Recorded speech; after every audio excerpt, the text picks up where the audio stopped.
Hey guys, it's Nina. Today I'm going to talk about the solar plexus and being an emotional authority. So I've been studying human design for probably over 2.5 years, and the solar plexus, my actual authority, was one of the hardest things for me to grasp and to really connect with. And I just want to share my own process and kind of like how it's been for me to connect more with my emotions, and maybe this is something that may be helpful for anyone trying to connect with their authority, or they're new to human design and they're trying to understand the emotional solar plexus. It's beautiful, beautiful center, just so full of wisdom, and I'm just here to have such big impact. So to kind of give you a little bit of backstory, for me, I'm a 4/6 emotional manifestor, and my solar plexus is super lit up. I have all of the gates except for 2 lit up. I have 2 full channels from my solar plexus up to my third, so I have both of those manifestation channels, the 2212 and the 3635.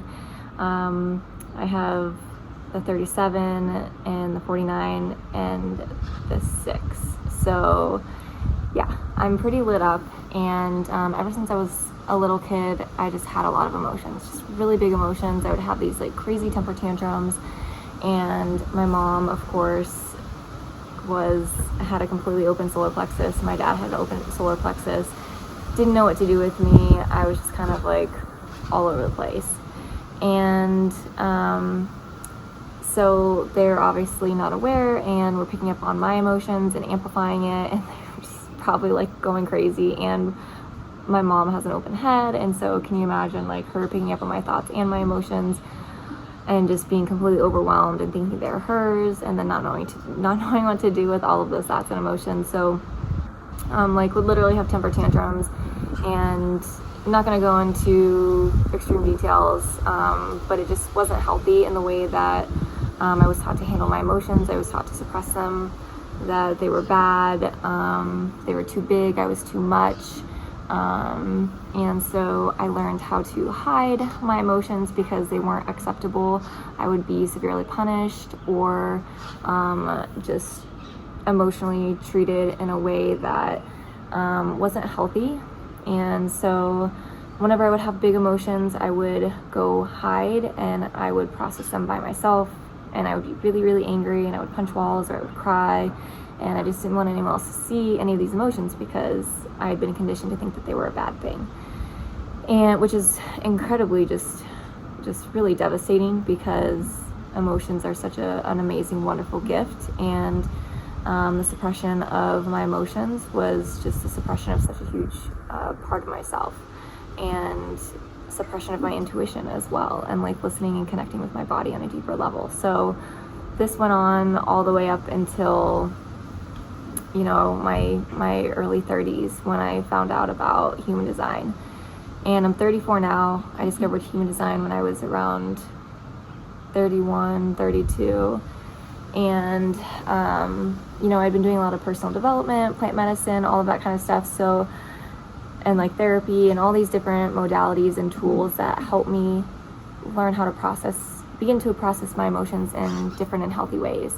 And when I learned about human design, it was like, oh, you're an emotional person. And I was like, no, I'm not. Like, emotions are bad. I don't feel emotions around other people. I don't like to show them. Don't like to give hugs to people, things like that. So for me, human design was kind of like this slap in the face. I was like, no, like you should probably explore this a little bit more. And so that's what I've been kind of doing. My partner at the time, we basically had like completely opposite charts. He was a 4/6 projector, but he had defined centers where mine were open, and vice versa. So you can imagine a lot of not self stuff happening in our relationship. And then when we found out about human design, it was like so incredibly helpful, but there was still a lot of deconditioning that needed to be done, and we didn't feel like we could do it together. And so we decided to go spend this next chapter on our own, to be in our own aura, and to really connect with our authorities and kind of go from there. So that being said, I've lived by myself in my own aura for the past 7 or 8 months, and that has been like, it was like my deconditioning process just completely sped up, and it just changed everything.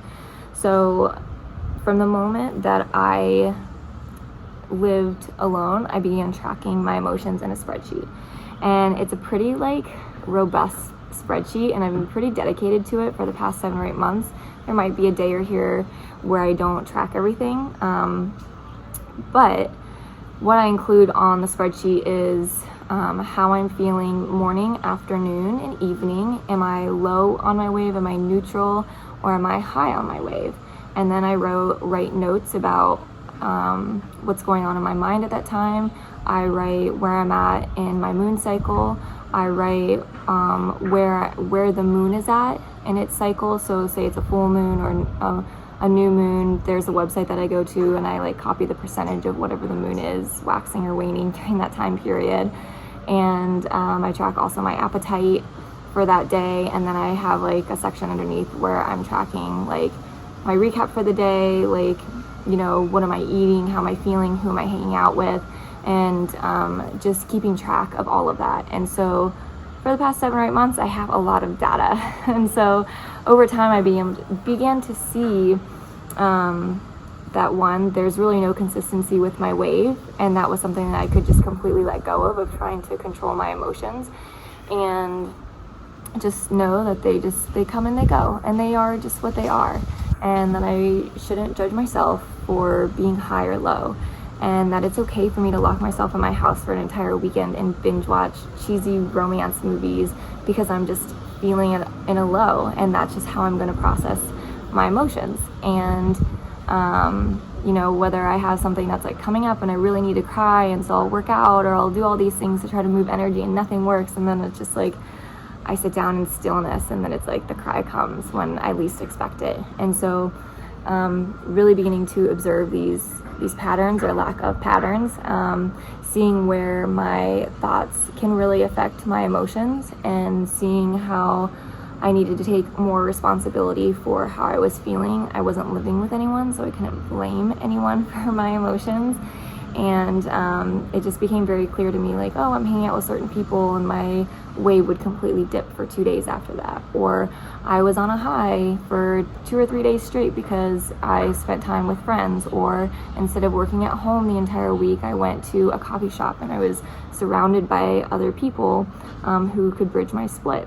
And that was helpful for me to be a little bit more creative. Or I meditated for a month straight, and how did that have an effect on my emotional waves? How did that have effect on my thought process, and the quality of the thoughts that I had? So I just really tracked everything down to the nitty gritty, because like I really wanted to understand my solar plexus. And I did a lot of my training with Ben Tor and Tom Pfeiffer, and I would say that like one of my biggest blessings is being able to work with Tom Pfeiffer. He is an emotional manifesting generator. He's a quad ride as well, and we have so many like one-on-one conversations on Zoom, and he's been a huge part in like helping guide me back to like an acceptance of my emotions and connecting with my emotional authority. And one of the most impactful things that he said to me, and for reference, if anyone doesn't know, Tom Pfeiffer is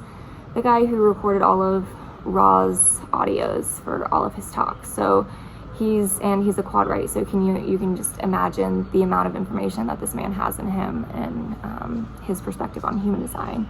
It's like really incredible. So he said to me like something along the lines of, you know, your reaction to your emotions are a learned reaction from other people's judgments. And that really like hit home for me, where I was like, oh, like my judgments towards my emotions aren't even mine. The reactions and judgments were things that I learned from other people because they didn't have the emotional maturity to be able to hold space for emotions, or they couldn't handle their own, they couldn't handle mine. And so it was literally just projected judgments onto me. and that I had the freedom to create an entire new way of viewing my emotions. And I decided anytime I have an emotion that comes up, I'm not going to be mad about it. I'm not going to judge it. I'm going to sit back and be an observer.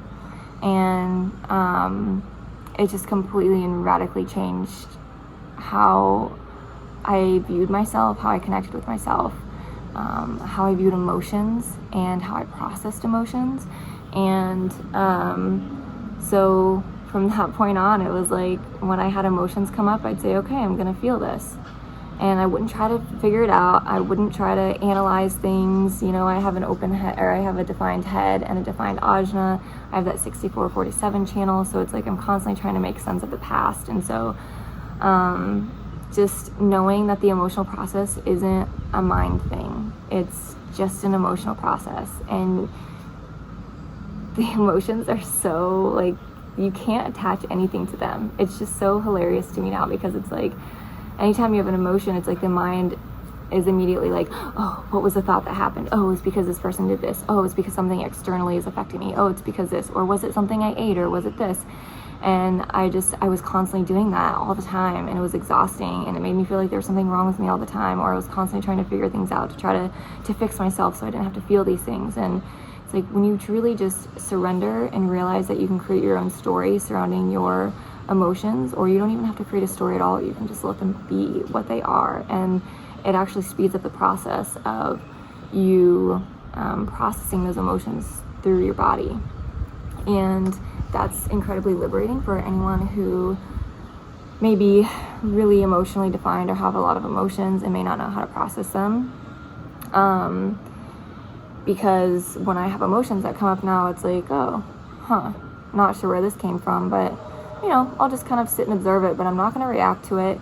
If it's like really, really intense, or I'm really angry, it's like I might go exercise, or I might go meditate, or I might just go spend some time with myself for, you know, an hour, or even a day or 2 or 3, if I'm just feeling kind of burnt out from other people, or if I'm just feeling kind of cruddy, or just feeling emotional, like just taking that space to be alone.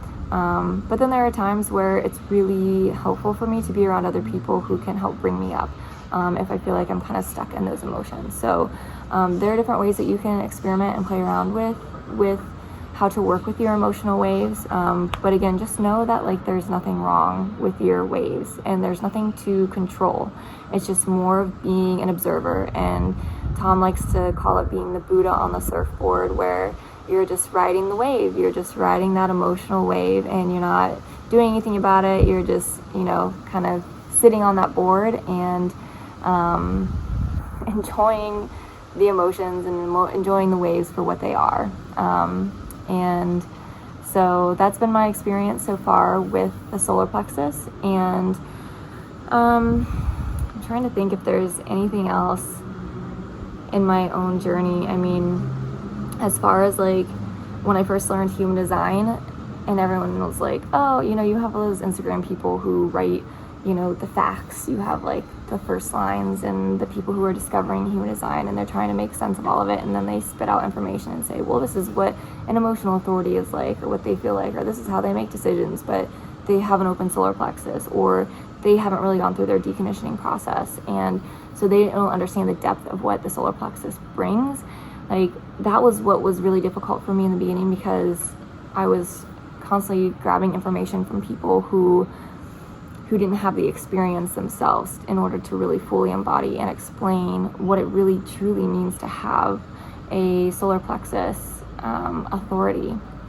And so, you know, when you get into human design, it's like, oh yeah, you have these waves and you ride them and and it's like, okay, like I need to pay attention. Okay, I'm on this emotional wave, and then it's like, all right, I need to wait 24 hours before I make a decision, and there's like all these rules, and it's like, no, like you figure out and observe yourself. Like, you become an observer of yourself and see where your patterns are, or see how long it may take you to, you know, make a decision about something. Because sometimes, like, it takes me months in order to make decisions. Like, when I decided to move to Mexico, or like when I decided to not renew my lease at my apartment. I mean, that was like a couple months in the making. It was like an idea in my mind that I sat with for a couple of months before I was like, okay, I'm doing this.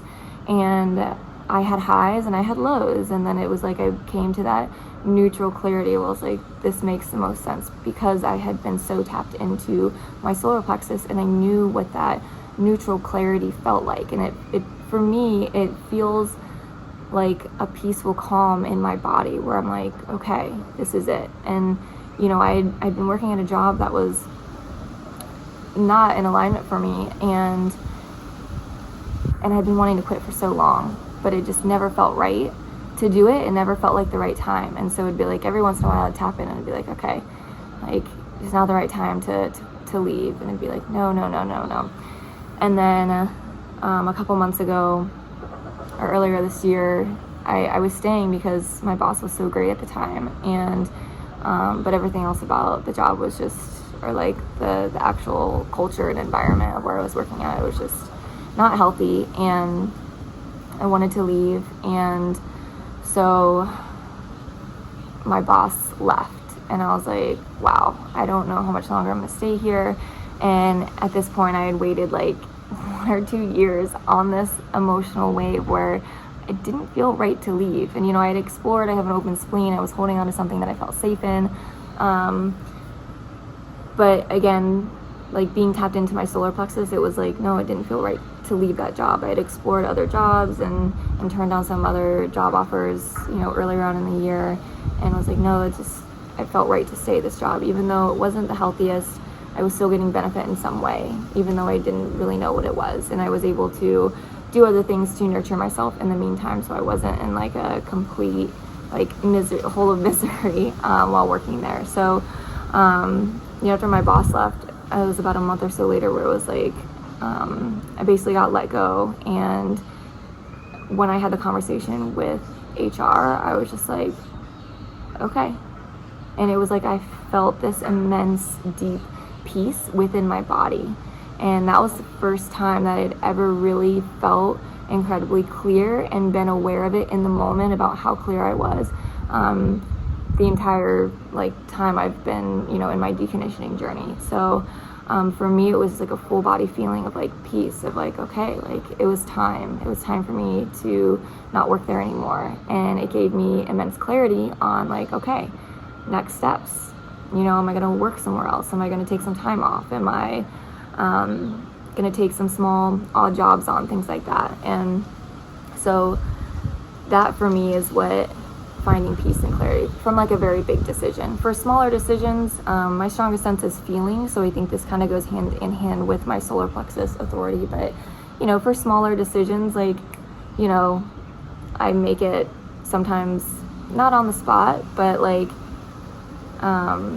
I feel through how I'm feeling in that moment and what I feel would bring me the most joy, and that's kind of like my guiding light as well. But say someone's like, hey, I want to go to this movie at 2:00, and you're like, oh, okay, yeah, I don't know, like, let me get back to you. And that's kind of like my response for a lot of times where people want to do something or they want to plan something, and I'm just like, no, let me sit with this for a second and get back to you, and then I can kind of figure out like how I feel. Was there anything else that I wanted to get during the day to prioritize or get done? How does it fit into my schedule, or things that I had planned already? And for me, I kind of just like sit with it, and I'm like, how does this make me feel? And the more that I become more in tune with my solar plexus, the more that I can tune into like what's just a feeling or an emotion, or like what's my intuition, and knowing what is the correct decision for me. And I only know this for myself. It's honestly probably different for every single person out there and how they distinguish what is clarity for them on their emotional wave. So, you know, it can be approached in different ways over time.